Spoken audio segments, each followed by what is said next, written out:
So we're going to go ahead and do another AP review video. This is 2012 AB BC Free Response 3. It is a non-calculator problem.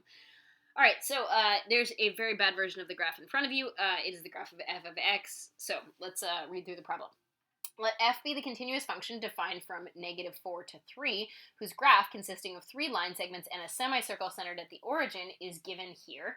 Let g be the function defined by g of x equals the integral from 1 to x of f of t dt.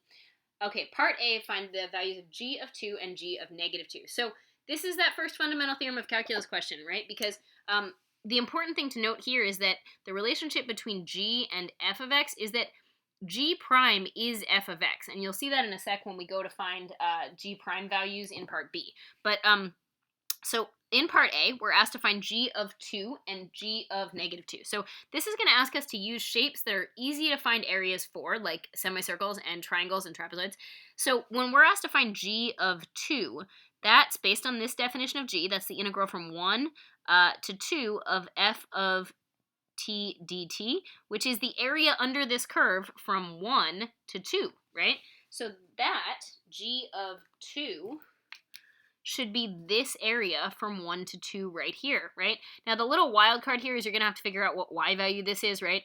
It's clear that this graph has a slope of down 1, right 2, right? So this graph has a slope of essentially -1/2, right? So what that means is if I went over 1, my run is 1, then my rise is a -1/2. So this is essentially the area of a triangle that is 1/2 the base times the height, which is going to end up being a -1/4. So that's my g of 2, right? Now my g of -2, right? G of -2 is going to be based on this definition, the integral from 1 to -2 of f of t dt. Now, the first thing to notice there is that those bounds are in the wrong order, right? Those are in the opposite order, so I want to flip them and put a negative in front of my integral. So I'm integrating from -2 to 1 of f of t dt, but I've got a negative in front. So here's -2, right? So that's going to be this and this, right? It is worth noting that this guy's going to be negative and this guy's going to be a positive area because of where they live relative to the axis. Just like we saw that the blue triangle came out negative in the first part, that's because it was below the axis. So it seems to me that this is going to be a negative of whatever this triangular area is that's positive, right? Plus whatever this negative semicircular area is. And it's important that that's negative, right?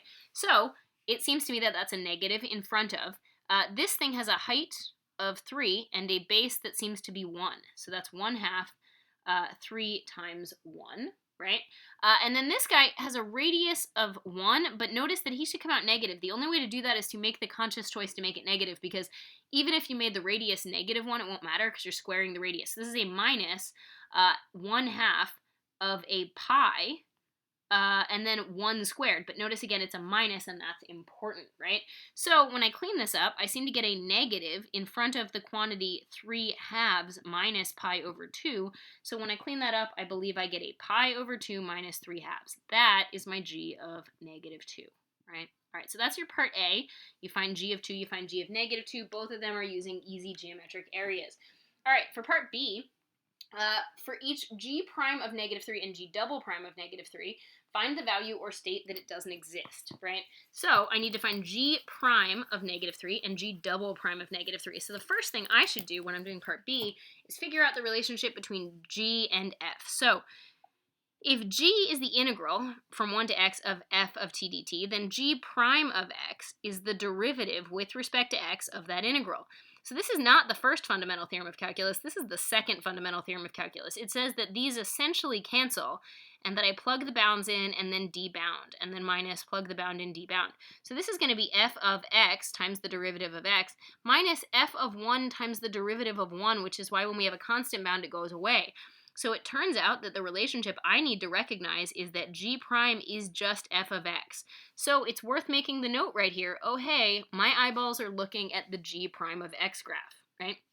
So, and that means that my g double prime of x is just going to be f prime of x. Again, it is worth making the mental note here that to be the derivative of this graph means you are looking at the slope of this graph. So the slope of this given graph is g double prime. Okay, but I wasn't asked to just find G prime and G double prime. I was asked to find G prime of 3. Oh, I'm sorry, negative 3. My bad. Yeah, negative 3. So I'm asked to find G prime of negative 3, which is the same as whatever the y value on the given graph is at negative 3. So it's a little tricky because of this this line not being a point that's given to you. But I'm going to go to negative 3. So here's 1, 2, there's negative 3, right? And I can see either by visual inspection or by actually counting the blocks on the slope that this is a y value of 2. So the y value on the given graph is 2, right? This is the y value on the given graph at x equals negative 3, because again, G prime is the same as the F graph. All right, and then for G double prime of negative 3, that is the slope, right? That's F prime of negative 3, which is the slope of the given graph at x equals negative 3. So I can count this slope. I can literally actually count rise over run if I want, right? I rise 2 units, I run over 2 units, so it would seem that my slope is in fact a 1, right?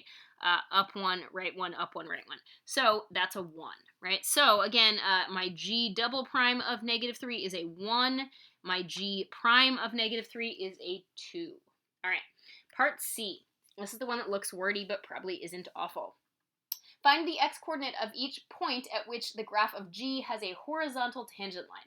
For each of these points, determine if G has a relative minimum, relative maximum, or neither, and justify your answers. Okay, so again, this is one of those ones where a math flowchart is going to be dumb helpful. So let's go back to what we were asked. So we were asked, find the x-coordinate, right? So x-coordinates only, right? X-coordinate, okay, where G has a horizontal tangent.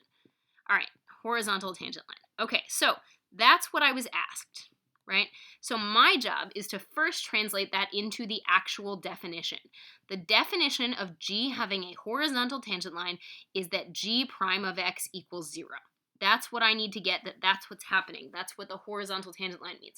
But then we start making some leaps. Remember that we recognize that G prime was the same as f of x, right? G prime was the same as f of x. So my first leap is, hey, that's when f is equal to 0. The next leap, so let's just work our way down on our flowchart, is that is the y equals 0 on the given graph, right? So I can spot those spots. I can say, hey, where is y equal to 0 on the given graph? Well, on the given graph, that happens here at x equals negative 1. It happens again here at x equals 1, and that's it. Those are the only 2 possible candidates, right? Okay, so those are the horizontal. So these are the locations of horizontal tangent lines, right? That's it. So now I'm asked to determine if those 2 locations are a max, a min, or neither, right? So there's a couple ways to do that, but again, the important part to recognize is that I'm basically being handed an f or a G prime sign chart here with f. This is G prime, right? So I know that if I want to look at my G prime of x, which for the record is the same as the given graph, right? F of x equals G prime of x. I have endpoints, right? I have an endpoint at negative 4 and I have an endpoint at 3, so we'll just put those there. Your sign charts don't have to be in any way scaled, it's fine. So I know that at negative 1 and at 0, or and at 1 rather, my G prime is 0. But if I look at this, in the window from negative 4 to negative 1, G prime is positive because it is above the x-axis, right? G prime is the y value on this graph. And in this whole window, the y values are physically above the x-axis. So in the window from negative 1 to 1, my y values are below the axis, so G prime is negative. And in my window from 1 to the end of the graph, which is 3, again, I am below the x-axis, so again, negative. What that means is that what G of x is doing is going up, leveling out, going down, leveling out, and going down again. That means that I have a max at negative 1 and that I have a saddle, which falls in the neither category, at 1, right? Now, they did say justify your answer. They did not say explain your answer. So you can get away with a fair amount of justification being visual and being pictures as long as you label them clearly. That I called this G prime, that I show what G is doing is fine. You can also say it in words, right? If you want to say this in words, you would say something like x equals, so I would also make the point that you should clearly label which one is the max and which one is neither, right? So x equals -1 is a max because g prime of x changes from positive to negative at x equals -1. X equals 1 is neither because g prime of x is less than 0 or is negative, both before and after,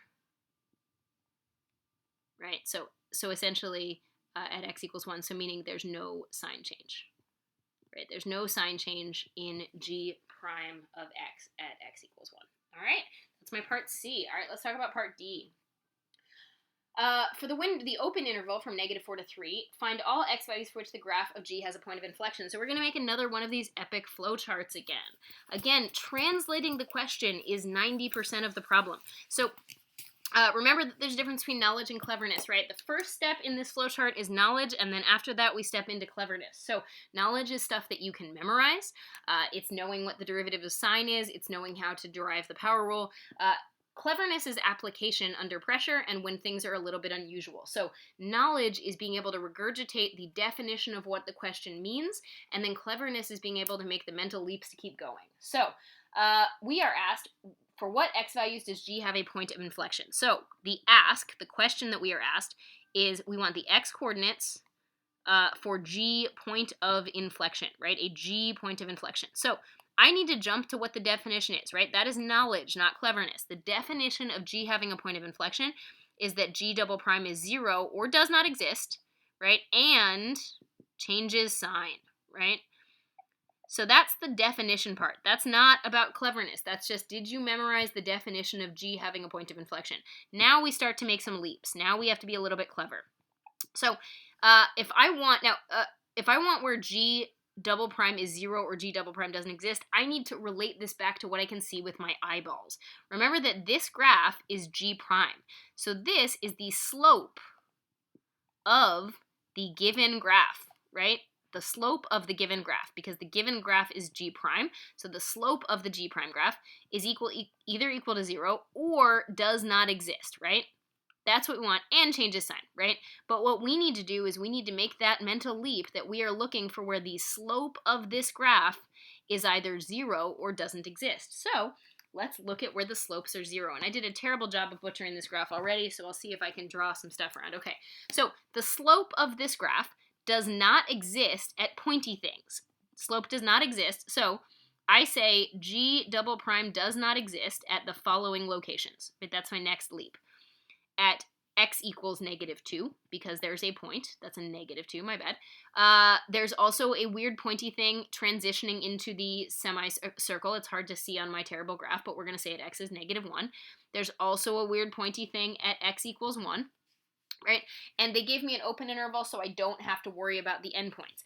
But the question is, where does g double prime not exist, or sorry, g double prime equals 0, my bad, and it would be right here. So there's one spot where g double prime equals 0, and that's at x equals 0, right? So those are my candidates right now, right? So my candidates are at all the weird pointy places that things happen.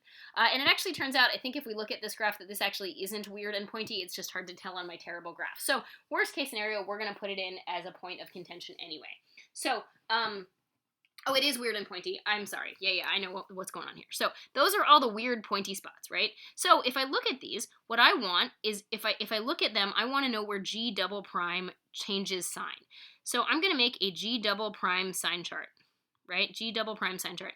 So the graph starts at -4. The problem points that we ran into were -2, -1, 0, 1, and the graph ends at 3, right? So let's look at the sign of g double prime. In this window, from -4 to 2, the slope of this graph is positive. That means g double prime is positive.